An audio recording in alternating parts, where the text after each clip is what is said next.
Meus irmãos, graça e paz. Bom retornar aqui na Igreja Batista do Guará 2 e estar perto dos irmãos, perto do pastor Juliano também. O pastor Juliano, como ele falou, um amigo querido, a gente tem caminhado junto. O pastor Juliano eu brinco que ele é o dono da confraria de pastores, reúne alguns pastores ali também. Tem sido muito bom ter o coração cuidado. Alguém falou que o ministério pastoral ele é solitário, né? E essa é uma grande mentira. A gente não precisa caminhar sozinho no ministério pastoral. O próprio Cristo, quando orienta e envia os seus discípulos, ele manda que eles vão em dupla, né? Para que eles não caminhem sozinhos, né? O próprio Cristo, na sua caminhada e no seu ministério, trouxe amigos para próximo dele, né? E o ministério pastoral não precisa caminhar sozinho. E graças a Deus, Deus tem nos dado bons amigos, Deus tem colocado pessoas ao nosso lado. Mas fico feliz em estar aqui também e ver o pastor Cordeiro ali, né? Pastor Cordeiro, eu tive o privilégio, né, de trabalhar com ele junto lá na convenção, logo quando iniciei ali na Convenção Batista, aí na época o pastor Jéssica Camargo, né? Tempo bom ali na convenção, e o pastor Cordeiro estava lá. E eu acho que esses problemas no coração do pastor Cordeiro começou comigo, né? Eu lembro uma vez uma viagem missionária que a gente fez para a cabeceira do Goiás, e a gente deu um problema um dos nossos missionários que a gente tinha lá, pegou os instrumentos da igreja, caixa de som, aquela questão, e eu e Cordeiro então fomos lá para resolver o problema. Irmão Fernando, né, que era o de missões mundiais, de missões dos homens. E eu lembro que alguém falou que o cara estava fugindo, né? E eu acho que no afã da juventude, né, eu falei, não, tem que chegar rápido, né? Eu tinha um Vectra na época, e eu lembro que eu botei 180 nesse carro, num pneu BS Coen, e o carro estourou os dois pneus dianteiros a 180 por hora, né? Quando eu olhei para trás, o pastor Cordeiro estava rezando até o Ave Maria. Ele entrou no carro e ele falou assim, vai devagar agora. Eu falei, não, estamos vivos, e a gente foi. E meu pastor Luiz também, ele é uma bênção. A última vez que eu estive com o irmão não vai lembrar, mas ainda era lá no tempo pequeno, ainda da igreja do Recreio. Lembro naquela manhã, o pastor Wander pregou uma mensagem no Salmo 139, e depois o irmão levou a gente para uma churrascaria, Montana Grill, lá na Barra, e a gente comeu lá. O irmão é bênção, né? O irmão é bênção. Tomara que o irmão não tenha perdido esse seu coração, de levar o pessoal para a churrascaria. Meus irmãos, nós estamos com um tema hoje, né? E é o tema também do nosso ano convencional, como batistas brasileiros, né? Pastor Juliano nos desafiou a estar ministrando nessa noite, e o grande desafio que eu entendo para nós, e parece que esse tempo de Natal, ele desperta isso no nosso coração, ele gera isso no meu coração, no seu coração, certamente é o desafio de nós encontrarmos a paz. É o desafio de nós vivermos um ambiente de paz, de nós lutarmos pela paz. Dizem que o Natal ele traz a mensagem de paz, né? E o próprio anjo, quando proclama, né, ele proclama glória a Deus e paz aos homens a quem ele quer bem, né? Então, as duas grandes mensagens do Natal é que nós estamos aqui para glorificar a Deus e desfrutar da paz que o próprio Deus tem nos dado. Essa paz que surge na reconciliação com Cristo Jesus e que nos é permitido, então, viver não só conosco, com o nosso próprio coração, mas também com as pessoas que estão ao nosso redor. Quando nós pensamos em paz, e ainda mais no aniversário de igreja, a gente precisa pensar e, de alguma forma, olhar para nós que estamos aqui, né? Talvez para nós seja um grande desafio esse viver a paz que Cristo Jesus, ele nos orienta, ou ele nos convida a viver como crentes em Cristo Jesus. Eu gosto do Saião, quando o Saião diz que realmente a igreja é de Cristo Jesus, né? Porque tem 2000 anos que os crentes têm tentado acabar com ela e não conseguem, né? Os grandes conflitos e as grandes crises que nós hoje vivemos como igreja surgem por causa do nosso próprio coração, surgem por causa da escolha de vida e a maneira de vida que nós decidimos viver. Eu estava vendo os irmãos cantarem aqui hoje, né, a essência da adoração. Eu não sei quantos conhecem a história dessa música, né? Mas lá nos idos de 90, né, uma igreja na Inglaterra, o pastor daquela igreja então começa a olhar para a equipe de louvor daquela igreja, né? E começa a ver que aqueles irmãos estão, de alguma forma, perdendo a verdadeira noção do que é adoração, a verdadeira adoração, o verdadeiro significado do que é o louvor a Deus. E olhando para os músicos daquela igreja, aquele pastor então toma uma decisão muito difícil. Ele suspende todos os instrumentistas daquela igreja. Ele diz: a partir de agora a gente não vai ter mais uma música tocada aqui na igreja, a gente vai ficar sem ter música na igreja, e quando cantarmos, nós vamos cantar a capela, até que nós possamos entender qual o verdadeiro significado da adoração, até nós entendermos qual o verdadeiro significado do que é louvar a Deus. E aquela igreja então para-se então de cantar e para-se de ser instrumentistas, e Deus ele começa a tocar no coração daquelas pessoas, e de alguma forma diz que há um mover muito grande do Espírito Santo de Deus no coração daquela igreja, a começar no coração do pastor, e eles entendem então a adoração como muito mais do que música. Eles começam a entender a adoração agora como atender às necessidades dos órfãos e das viúvas, sobre chorar com os que choram, sobre a vida de comunidade da igreja, de um levando os fardos uns dos outros, de um cuidando do coração uns dos outros. E aquela igreja então passa por um período muito grande, sem ter a música como nós temos de costume, né, instrumentada e com toda aquela situação. E um dia então Deus toca no coração daquela igreja, toca no coração daquele pastor e fala: olha, vocês já aprenderam, o coração de vocês retornou para onde deveria retornar.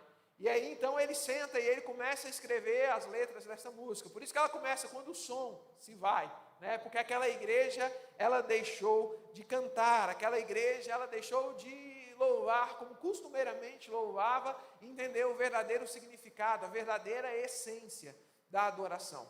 Quando nós então estamos com um tema como esse, talvez o grande desafio para nós nessa noite é procurarmos entender e buscarmos em Deus o que Deus espera de nós como igreja. Quando nós falamos em buscar a paz, através de um caminho de misericórdia, através de um caminho de graça, através de um caminho de amor, através de um caminho onde nós possamos viver as verdades do Evangelho, onde nós podemos viver as características que estavam explícitas na vida de Cristo Jesus, talvez esse seja o grande desafio para nós que estamos aqui nessa noite. Quero convidar você então a ler comigo Efésios capítulo 4, eu vou ler os versículos 32, o versículo 1 e 2, do capítulo 5, Efésios capítulo 4, versículo 32, então vai nos dizer o seguinte: sejam bondosos e compassivos uns para com os outros, perdoando-se mutuamente, assim como Deus os perdoou em Cristo. Portanto, sejam imitadores de Deus, como filhos amados, e vivam em amor, como também Cristo nos amou e nos entregou, e se entregou por nós como oferta e sacrifício de aroma agradável a Deus. E aí, então Paulo começa a orientar aquela igreja ali em várias coisas. O maior risco hoje que nós temos como igreja, o maior risco hoje que eu e você podemos viver como crentes em Cristo Jesus, é deixarmos de transparecer quem Cristo é através das nossas vidas. O grande desafio para mim e para você, o grande desafio que nós temos para esse tempo, é o desafio de sermos igreja em uma época onde nem os crentes mesmo têm gostado de ser igreja. O grande desafio para mim e para você é fazer as pessoas olharem e verem em nós o Cristo de forma completa, o Cristo de forma plena, a vivência do Evangelho, as pessoas olharem para nós e conseguir ter de forma clara uma visão do Cristo que se entregou, uma visão do Cristo que se deu, uma visão do Cristo que perdoou os nossos pecados, se dando por nós, se fazendo pecado por nós, a fim de que nós pudéssemos ter um relacionamento com Deus. Parece que isso para nós hoje se torna algo gritante, porque o Evangelho tem sido vilipendiado, o Evangelho tem sido distorcido. Não tem como aqui não lembrar de Bonhoeffer, quando ele vai falar sobre o Evangelho sem graça. O Evangelho sem graça é um Evangelho sem a cruz de Cristo, é o Evangelho sem a comunhão da igreja, é o Evangelho sem a confissão de pecados, é um Evangelho onde nós não experimentamos da disciplina que vem de Deus, é um Evangelho que não nos convida a uma responsabilidade com a nossa vida, mas também com a vida do próximo, em sermos aquilo que Deus espera que nós sejamos. O grande desafio para nós nesse tempo é sermos as marcas de Cristo Jesus aqui na cruz, aqui na terra. De manifestarmos o amor de Cristo Jesus ali na cruz. Não por aquilo que nós somos, mas por quem Ele é. Eu tenho percebido os convites que nós fazemos para as pessoas, para elas virem à igreja, por exemplo. Eu não sei que isso acontece aqui no Guará, mas lá para a Banda de Águas Claras isso acontece. Geralmente as pessoas nos procuram no nosso dia a dia, falam das suas crises, falam dos seus problemas. Olha, estou passando por uma crise no meu casamento. Estou passando por uma crise financeira. Estou passando por uma crise com os meus filhos. E aí qual a resposta que a gente dá para as pessoas? O que você está precisando é de Jesus. Procura uma igreja. E geralmente as pessoas vêm até a igreja porque aqui elas encontram ou pensam ou acham que vão encontrar a solução dos seus problemas corriqueiros, do seu dia a dia. E a gente perde a noção de um Cristo que morreu para que nós tivéssemos vida. Como Paulo fala aqui de um Cristo que se entregou para que nós pudéssemos ter novamente a paz com Deus e desfrutar de um relacionamento com Deus. Para simplesmente um Cristo que está aqui para a resolução de problemas pessoais. Para nos fazer passar no bom concurso público, como todos querem. Comprar um carro legal. Um apartamento aqui nesses empreendimentos imobiliários agora que são famosos aqui no Guará. E um casamento legal também. São as coisas que a gente acha que Jesus pode nos dar. São as coisas que muitas pessoas têm procurado a igreja na intenção de viver. E o grande problema aqui é que a nossa maior crise, ou o nosso maior risco que nós estamos aqui, é que pessoas que vêm não compreendem o verdadeiro significado de um relacionamento com Cristo e o que esse relacionamento com Cristo implica. Eles têm perdido o caminho do céu. Porque o fato de nós estarmos aqui não quer dizer que nós fazemos parte do povo de Deus. O fato de nós estarmos aqui não quer dizer que eu e você fazemos parte desse povo que irá herdar a Canaã celestial. Eu acho que eu contei essa história aqui uma vez. A minha esposa foi da primeira turma do Radical Latino-Americano, Mariana. E a gente foi para São Paulo, então, fazer uma campanha de missões, uma jornada de missões, uma promoção de missões com a Dilson. E ficamos ali 20 dias rodando em São Paulo, eu, Mariana, Léo e Poliana, que hoje são missionários nossos lá na China. E Mariana flamenguista, Mariana São Paulina, eu flamenguista. E o Léo São Paulino e Poliana São Paulina. Né? E a gente em São Paulo ia jogar naquele dia São Paulo e Once Caldas. E aí o Léo falou assim, cara, eu vou para a China, lá na China eles matam crentes, né? Deixa eu ir lá ver o jogo, me leva para ver o jogo. Eu falei, não, Léo, não vou assistir jogo do São Paulo. Né? Ele falou, não, vamos lá, cara, último pedido, vai que eu morro na China. Né? E aí a Mariana, vamos, amor. Né? Aí a mulher fala, a gente se derrete. Né? E a gente foi. E eu lembro lá no Morumbi, lotado, naquele dia jogando São Paulo e Once Caldas. Por incrível que pareça, uma semana antes, o Once Caldas tinha dado uma surra no Flamengo. Eu revoltado com o Once Caldas. E o São Paulo vai lá e faz um gol no Once Caldas. E eu lembro que quando a torcida do São Paulo pulou, eu pulei junto. E vibrei com a torcida do São Paulo. Eu não sei se foi por visão ou por revelação, mas eu ouvi uma voz soprando no meu ouvido, dizendo assim, ó, esse jogo está sendo televisionado. Alguém vai ver você no meio da torcida do São Paulo. E eu lembrei de um irmão lá da Central de Taguatinga, irmão Marcelo Amorim. Marcelo Amorim, um domingo de manhã, a seleção brasileira foi jogar aqui em Goiânia, no Serra Dourada. Na época, pastor Nelson Pacheco, pastor daquela igreja, ele liga para o pastor Nelson Pacheco, o seguinte, pastor, eu não posso ir à igreja hoje, estou doente. Pastor Nelson Pacheco falou, não, meu irmão, fica tranquilo, que eu vou assumir a sua classe de EBD, vou dar a lição aqui, fica tranquilo, estaremos em oração pelo irmão. À tarde está passando o jogo e a seleção brasileira apanha de quem ela estava jogando. E o Marcelo Amorim, então, solta um palavrão. No que ele solta o palavrão, a câmera da Globo está filmando ele. Galvão Bueno diz, olha a indignação do torcedor, volta aí. E aí, em câmera lenta, o Marcelo Amorim falando palavrão. E aí foi aquele comentário todo. do Brasil Batista, né, em relação ao Marcelo Amorim. E eu lembro que eu fiquei com aquela imagem na cabeça. Estão televisionando esse jogo. Imagina eu, Heber Aleixo, no jogo do São Paulo, voltando para Brasília, todos os meus amigos vendo isso. Mas uma coisa falou no meu coração naquele dia. Eu estava no meio da torcida de São Paulo, vibrando com a torcida de São Paulo, se alegrando com o gol do São Paulo, mas eu não fazia parte da torcida de São Paulo. Eu era flamenguista. Quando eu olho hoje na igreja, eu vejo algumas pessoas no meio do povo de Deus, se alegrando com o povo de Deus, chorando com o povo de Deus, cantando com o povo de Deus, vibrando com o povo de Deus, mas não fazem parte do povo de Deus.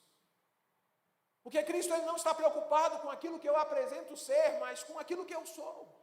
Aquele que tem olhos como chama de fogo, ele consegue olhar o mais íntimo do nosso coração. Ele consegue entender aquilo que nós somos por dentro e não aquilo que nós somos por fora. E geralmente aquilo que nós vemos por fora nós damos valor, mas aquilo que Cristo vê por dentro é o que tira o valor daquilo que os homens colocam valor. Porque Jesus olha e diz o seguinte: olha, por fora vocês são lindos, são belos, mas são como sepulcros caiados, a podridão. Há coisas que precisam ser mudadas, há coisas que precisam ser transformadas. Gente, a grande verdade é que a maioria de nós aqui já tem um currículo de igreja batista. A gente sabe como é que esse negócio de igreja funciona. A gente sabe como é que é trabalhar praticamente em todos os ministérios da igreja. Qualquer um crente batista que tenha mais de 20 anos numa igreja batista, com menos de 300 membros, praticamente já passou em todos os ministérios. A gente vem daquele negócio chamado união de treinamento lá, né, que tinha dos juniores, depois dos adolescentes, a gente foi líder dos adolescentes, a gente foi líder dos jovens. A gente trabalhou na recepção. Na época do projetor, eu lembro que eu mexia no projetor da igreja, porque eu queria fazer parte da equipe de louvor, eu nunca soube conseguir cantar e nunca toquei nada. Mas mexer no projetor era fazer parte da equipe de louvor, dava status. A gente gosta desse negócio. A gente sabe fazer o movimento. A gente sabe orar, a gente sabe se adaptar de alguma forma ao lugar que nós estamos. Eu lembro quando o pastor Leava Esperança, um dia entra um irmão lá na igreja, irmão Luizão, Lula, um policial civil, negão com 2 metros de altura. Eu lembro que na hora do apelo, aquele homem saiu e veio assim na frente, ajoelhou, e ele disse o seguinte: eu preciso entregar a minha vida para Jesus. E a gente orou com ele, tentou ouvir um pouco da sua história. No outro domingo vem ele, a sua esposa, a Val, com seus 2 filhinhos, Luizinho e Letícia. E aí ele chega domingo na igreja e diz o seguinte: olha, pastor, todos nós agora fazemos parte dessa igreja, nós somos dessa igreja, está aqui a minha família. E eu falei assim: mas como é que é isso? Porque só você que veio. Ele falou: não, eu fui para casa, conversei, a gente orou. Eu falei com a minha família que a gente precisava mudar de vida e agora todos nós vamos ficar aqui na igreja. Sabe aquele negócio do primeiro amor, a paixão, era algo lindo olhar para o Luizão. Eu lembro da equipe de louvor cantando, Luizão, grandão, cantando, e o louvor indo, e parecia que ele estava polichinelo ali cantando. Alguns irmãos estavam próximos dele ali, chega a se constrangir, da forma dele orar, da forma dele cultuar a Deus, e ele chorava.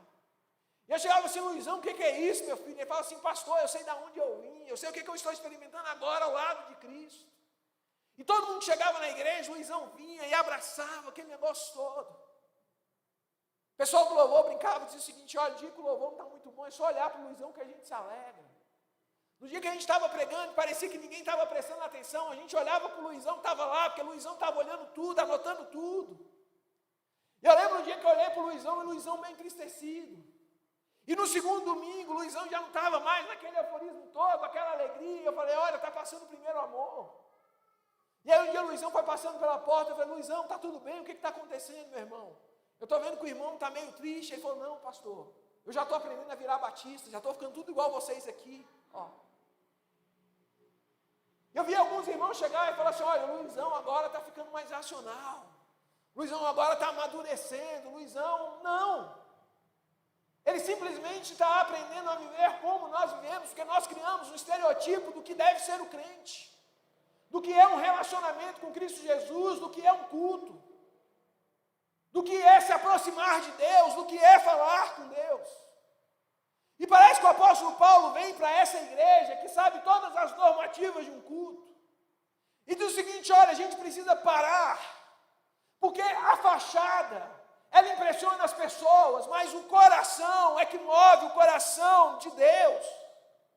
E parece que essa questão de buscar a paz, dos relacionamentos no âmbito da igreja, na nossa vida cristã, não só dentro da nossa família, de nós aqui, mas com o mundo, é algo que sempre prejudicou a igreja de Cristo Jesus. Eu posso falar porque eu sou batista de 5ª geração. Eu amo a minha denominação. Eu falo mal da minha denominação porque eu participo dela. Eu não gosto dos outros falando mal dela, mas eu posso falar porque eu estou lá. Eu já li todas as atas da Convenção Batista, tanto da brasileira como aqui do DF. Eu vou em todas as assembleias de convenção, eu estou lá, eu gosto desse negócio. Mas vamos falar a verdade, o crescimento nosso, de expansão nosso de igrejas, se dão por quê? Por causa de racha. É o dia que o irmão da primeira igreja não gostou mais de algum grupo lá, e eles vão lá e criam uma segunda igreja. E aí a segunda igreja houve uma briga e cria a terceira igreja. Aí o pessoal da primeira igreja briga de novo, aí não pode mais criar a segunda, não pode criar a terceira, eles criam a central. E aí a gente vai indo. Depois pode conversar com o pastor Cordeiro, que ele sabe isso aí melhor do que eu. A gente é assim. Mas Deus ainda, com a sua graça, com a sua misericórdia, com o seu amor, com a sua compaixão, Ele ainda usa pessoas como eu e você para fazer o reino dEle avançar. E a gente ainda tem uma mensagem que transforma vidas. Aí a gente vê que a mensagem não é nossa, mas a mensagem é de Cristo. O poder não é nosso, o poder é de Cristo. Quando Paulo está falando sobre isso aqui, a igreja em Éfeso, nos convidando a sermos bondosos, nos convidando a sermos compassivos uns para com os outros, perdoando-nos mutuamente. Não tem como nós não retornarmos e lembrarmos que essa também é a oração ensinada por Cristo Jesus. Mas, gente, vamos ser bem realistas aqui. Vamos ser bem verdadeiros aqui. Aquilo que Jesus nos ensina na oração sacerdotal, geralmente é o que nós não fazemos. Qual a oração sacerdotal? Pai nosso que estás nos céus, santificado seja o vosso nome. Venha a nós o vosso reino, seja feita a tua vontade, assim na terra como no céu. Pão nosso de cada dia nos dai hoje, perdoai as nossas dívidas, assim como nós perdoamos aquele que nos tem ofendido. Não nos deixe cair em tentação, mas livra-nos do mal. Que teu é o poder, o reino, hoje e para sempre. Amém. Vamos pegar aquilo que Jesus ensina-nos a fazer como discípulos e aquilo que nós fazemos. Como igreja, qual o grande desafio nosso como igreja? Tornar o nome de Deus santo. Assim como é na terra. O meu papel e o seu papel, a nossa vida enquanto discípulos é viver uma vida de santidade, que as pessoas possam olhar para nós e ver em nós a santidade de Cristo. Ele nos ensina a perdoar as pessoas que estão nos ofendendo, como Ele também nos perdoou. Interessante que o movimento aqui, olha, é perdoem aqueles que estão ofendendo vocês, aqueles que de alguma forma estão ferindo o coração de vocês, aquele que de alguma forma está se levantando contra vocês, os seus inimigos, aqueles que querem mal. Perdoem essas pessoas, porque vocês já experimentaram o perdão de Deus. E por experimentar o perdão de Deus, vocês agora podem viver essa atmosfera também de perdão. Lutem para que vocês possam vencer ao pecado. E aí a ideia aqui é que Deus ele possa nos fortalecer para quê? Para uma vida de santidade. Porque existem orações que nós fazemos que são orações infrutíferas. Porque Deus ele já nos deu o poder. Deus ele já nos capacitou. Esses dias uma irmã chegou para mim e falou assim: pastor, ora por mim, porque eu tenho dificuldade com mentira e fofoca. E o Espírito Santo de Deus não tem me ajudado nisso. E eu continuo fofocando, eu continuo mentindo. Eu falei, minha irmã, a Bíblia diz que Deus já se fez, já te mostrou vencedor sobre isso. Mas é mais fácil eu olhar e dizer o seguinte, Deus, eu estou me entregando ao adultério, eu estou me entregando à pornografia, eu estou me entregando à maledicência, eu estou me entregando à maldade, eu estou me entregando a tantas coisas, porque o Senhor não tem me dado força. Não é mais fácil eu pegar todos os meus pecados e dizer, olha, eu não consigo vencer isso, porque Deus não tem me dado força para vencer? Enquanto a Bíblia aqui vai nos dizer que Deus ele já nos deu força para sair vencedor sobre o nosso pecado. O escritor aos Hebreus vai dizer que nós ainda não chegamos ao ponto de derramar sangue na luta contra o nosso pecado. Santidade, reino de Deus, manifestação do reino de Deus, perdão de pessoas que nos ofendem, o partilhar o pão, a vida, aquilo que é sagrado. Essa é a oração que Jesus nos ensina. Aí mais na frente ele fala assim, por que vocês estão preocupados com a roupa que vocês vão vestir? Por que vocês estão preocupados com o pão que vocês vão comer? Vocês não precisam se preocupar com isso, porque os pássaros não plantam e não colhem, mas o Senhor os alimenta. Olha os lírios do campo, eles não tecem. Mas nem Salomão, em toda a sua glória, se vestiu como eles que de manhã amanhecem e à noite já estão sem vida. Por que vocês se preocupam com isso? Vocês não acham que o Pai do céu, que é o Pai de vocês, não há de sustentar vocês em todas as coisas? Não se preocupem com isso. Se preocupem em fazer o nome de Deus ser santo. Se preocupem em viver o reino de Deus. Se preocupem em fazer o nome de Deus ser conhecido através de uma vida de perdão, porque vocês já foram perdoados. No partilhar do pão, na comunhão do pão. Mas sabe qual a grande crise? Que aí eu olho para as minhas orações e na minha oração eu não oro pelo reino de Deus.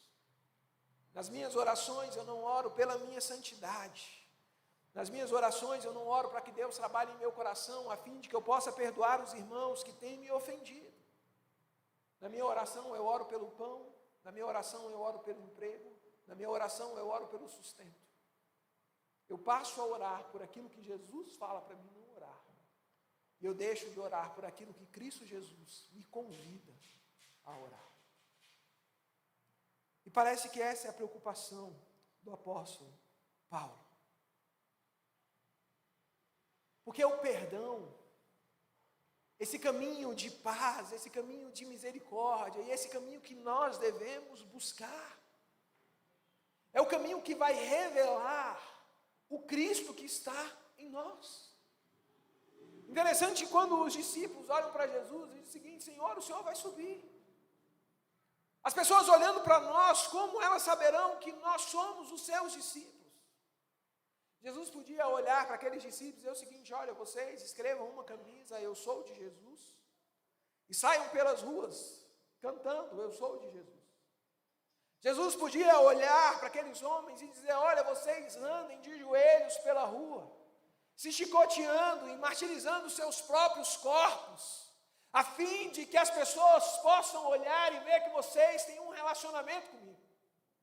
Jesus ele podia olhar e dizer, olha, vocês preguem as boas palavras, vocês preguem sermões bonitos, vocês cantem as boas músicas, que assim as pessoas saberão que vocês são os meus discípulos. Não mais do que isso. Aluguem um trio elétrico, coloquem na rua, coloquem um pastor famoso, coloquem uma banda de música famosa, criem uma marcha para Jesus e falem para as pessoas, olha ali, nós somos discípulos de Cristo Jesus. Eles podiam dizer, não, vocês chamem pessoas que estão enfermas, orem por essas pessoas, curem os paralíticos, ressuscitem os mortos, e as pessoas saberão que vocês são os meus discípulos.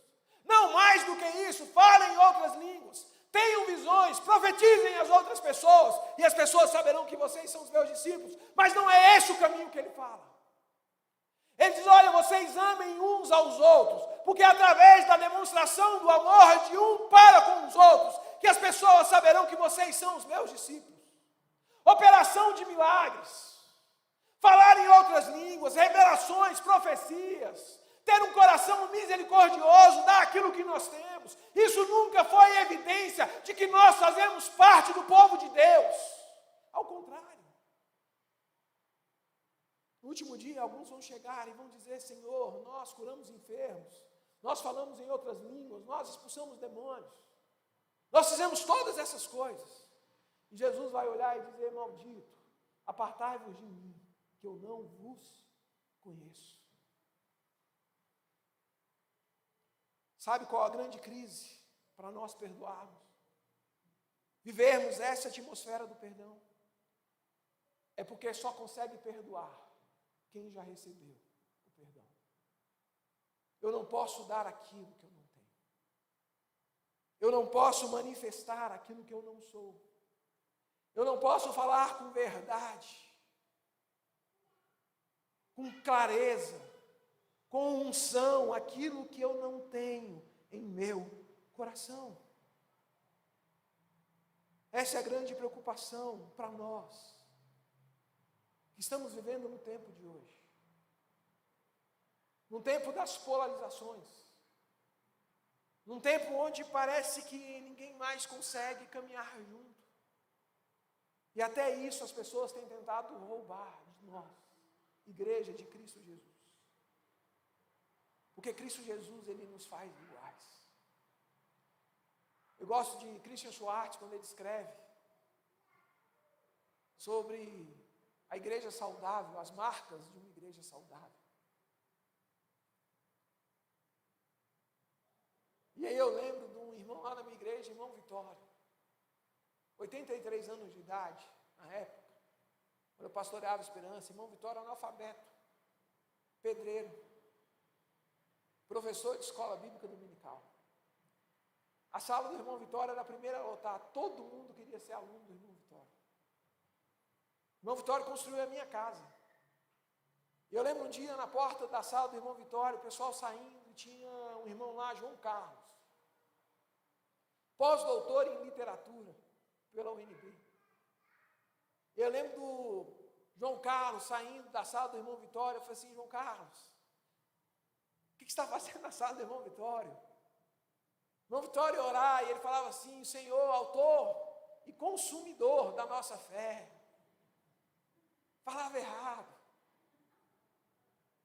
E aí João, com os olhos cheios de lágrimas, ele falou assim: pastor, o irmão Vitório, ele abre a Bíblia e ele consegue extrair da Bíblia verdades que impactam o meu coração.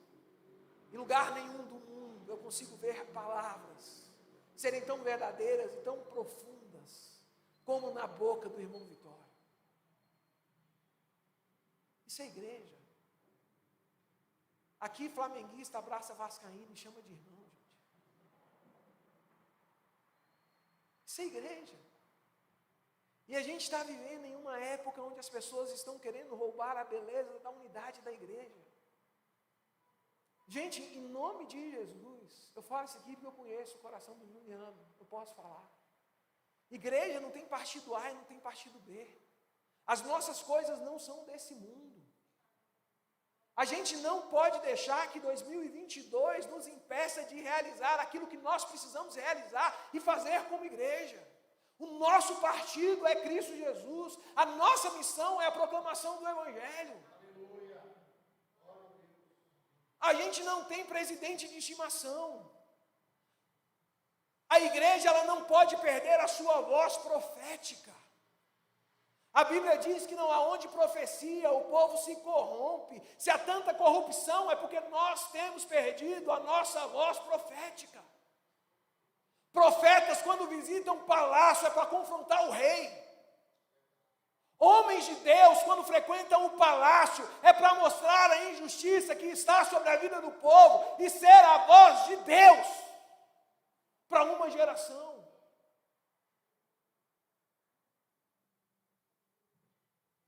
Sabe qual é o grande problema e o que evidencia que nós não estamos vivendo essa caminhada que Cristo Jesus exige de nós? É porque essa paz que nós precisamos caminhar e ter, não quer dizer que há nela uma ausência de conflitos, não. É que nós vamos conseguir caminhar em paz, em alegria, mesmo em meio aos conflitos. Porque o meu coração e o seu coração não está alicerçado no momento em que nós estamos vivendo, mas está alicerçado em quem nós cremos, e é Cristo Jesus.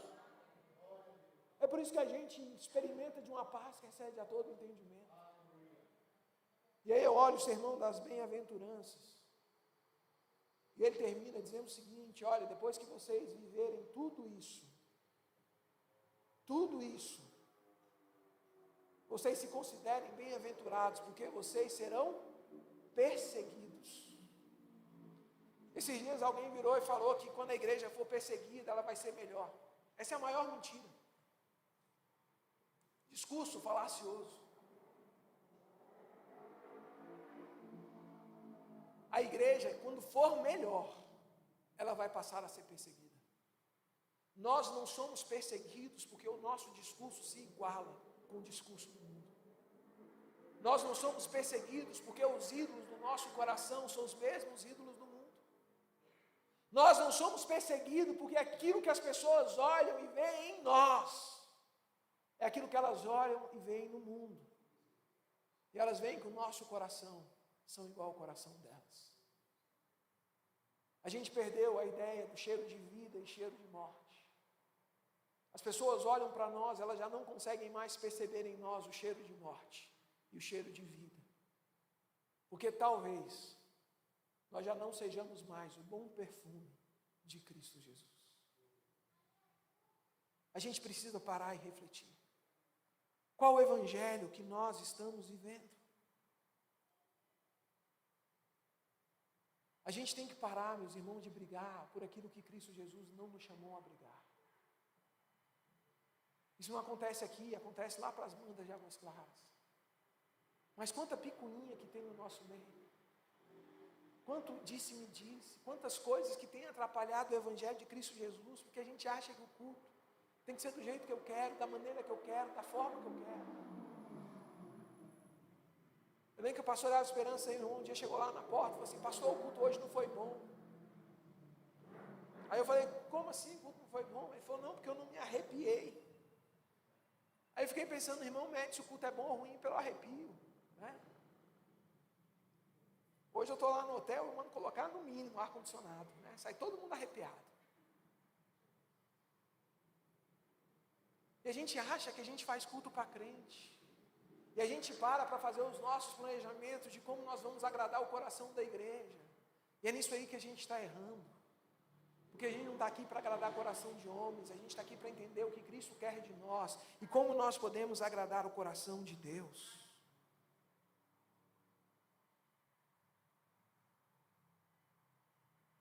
Eu quero terminar, mas na ideia de buscar esse caminho de paz e de misericórdia. Eu quero evocar Thomas Watson quando ele nos dá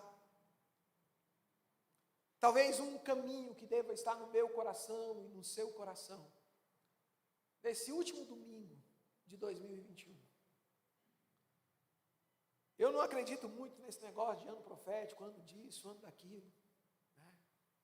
Eu não acho que vai virar 2021 para 2022, Deus vai falar assim: agora eu vou derramar uma bênção nova sobre as pessoas. Nada disso.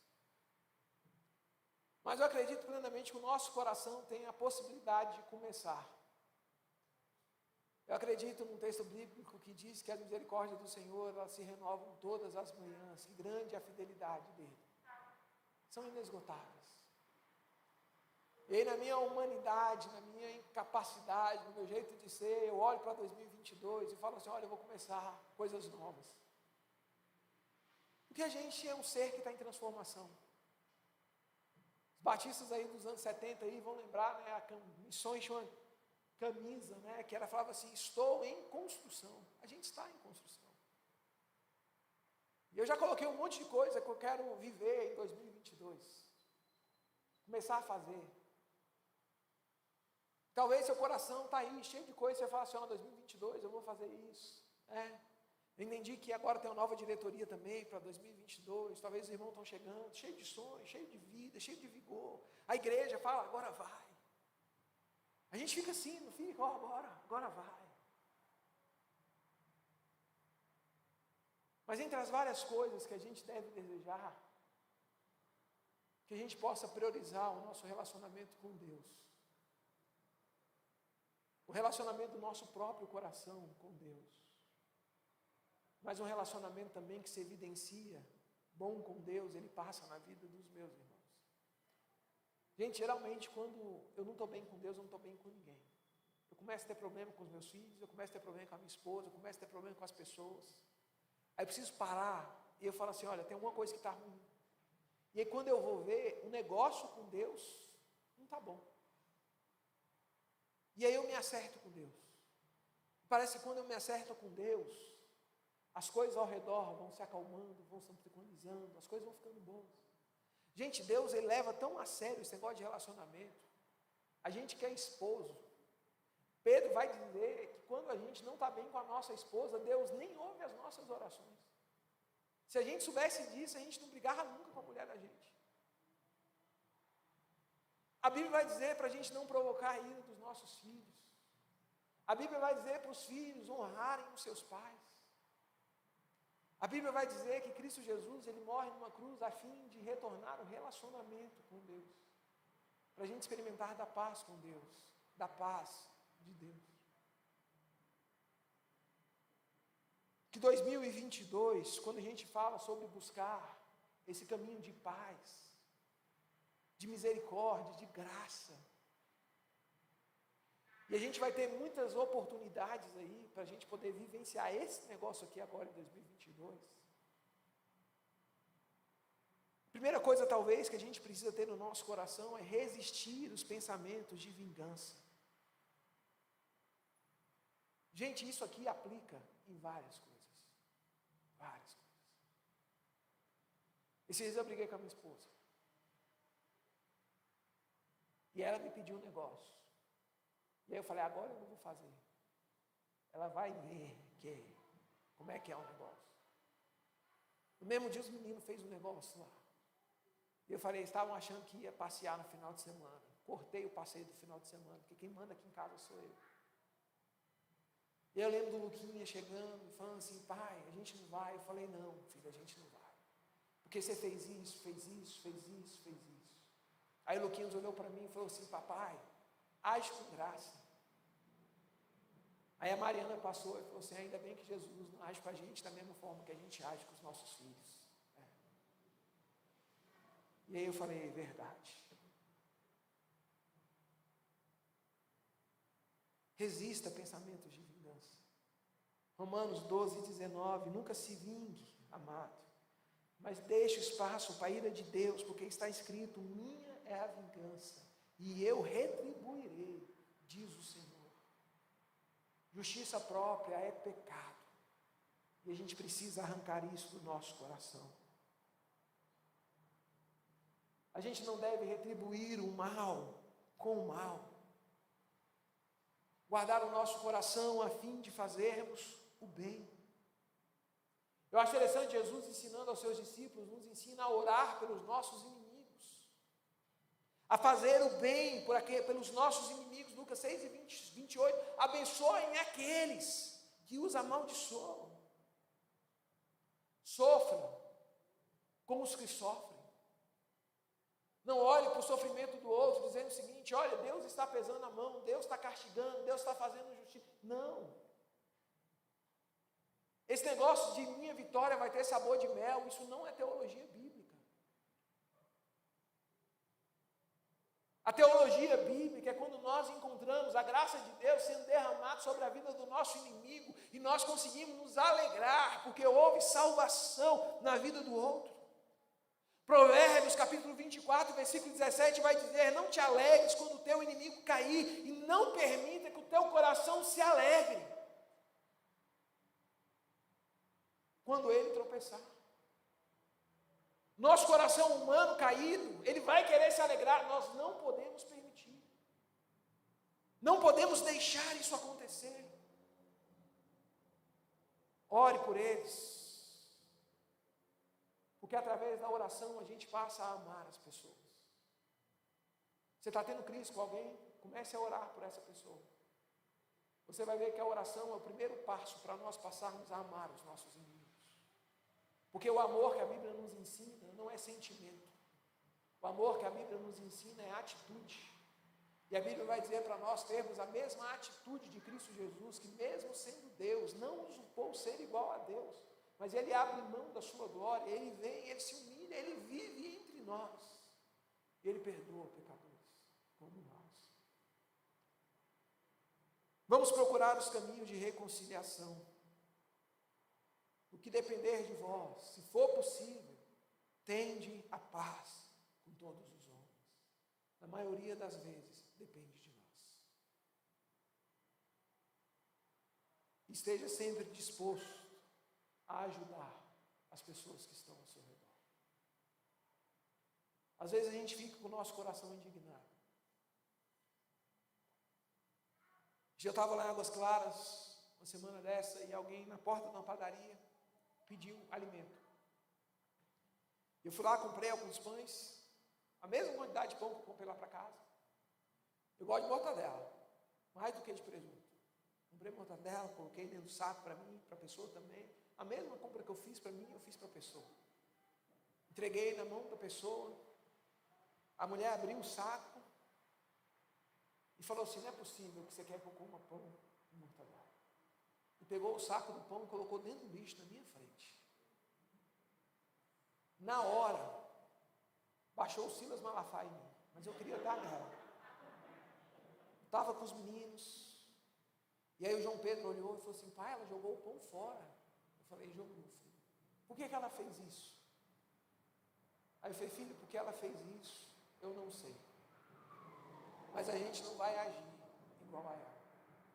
E aí eu lembro que a gente entrou dentro do carro, o Felipinho olhou e falou assim: vamos orar por aquela mulher que ela deve estar com algum problema. Eu falei: vamos orar por ela. E a gente orou e foi embora. Talvez as pessoas, com as suas atitudes, vão querer mudar quem nós somos. E a gente não pode permitir que isso aconteça. Porque eu saí dali naquele dia dizendo: olha, eu nunca mais ajudo ninguém. Mas eu não posso permitir que o problema das outras pessoas mude aquilo que Deus me chamou para ser. Eu não posso permitir que a infidelidade das outras pessoas fira do meu coração a possibilidade de pessoas experimentarem graça, misericórdia através da minha vida. Nós somos chamados para ser sal e luz. Nós somos chamados para fazer a diferença. E quando a gente ama como Jesus amou, quando a gente vive o caminho do perdão, quando a gente vive o caminho da misericórdia e da graça, e quando a gente procura um caminho de paz, certamente essas coisas irão nos diferenciar das coisas que o mundo tem pregado e das coisas que o mundo tem vivido. Gente, guarda isso no seu coração. O mundo não é para a igreja, mas a igreja foi feita para o mundo. Não tem nada que o mundo possa nos dar que vai gerar alguma alegria em nós. Nada. Mas tira a igreja do mundo, o mundo perde o seu sabor. Eu falei isso lá na igreja esses dias. Você já viu propaganda de sal? Já viu o Extra fazendo propaganda de sal? Sal na promoção. Não tem. Já viu esses atacadão aí da nossa cidade? Você entrar no mercado, tem uma placa grandona assim, ó, sal hoje na promoção, sal leve, promoção. Não tem. Agora, quem não tem sal em casa? Levanta a mão. Eu não tenho sal na minha casa. Gente, sal é um negócio que a gente pega e não olha nem o preço. A gente vem com um carrinho, o negócio está na última prateleira, lá no canto escondido. Às vezes o pessoal nem repôs, a gente dá aquela olhada assim, fica de joelho para enfiar a mão lá, colocar no carrinho. Quem não sabe sem sal? Juliana é igual eu, gosto de uma boa carne. Já pensou aquela picanha com 2 dedos de gordura, assando? E aí você bota aquele pedaço da picanha na boca e não tem sal? Qual o sentimento nosso? É jogar para fora. A igreja não precisa fazer propaganda. A igreja não precisa fazer promoção. A única coisa que a igreja precisa é ser essencial no seu papel. É dar sabor no mundo. Porque no dia que a gente sair daqui, gente, acabou o mundo. Não tem mais porquê ter mundo. Não perca, não perca o privilégio de ser aquilo que Deus nos chamou para ser. Trilhemos um caminho de paz. Trilhemos um caminho de misericórdia. Trilhemos um caminho mais elevado, um caminho mais sublime, um caminho parecido com Cristo Jesus. Que Deus nos abençoe nessa noite.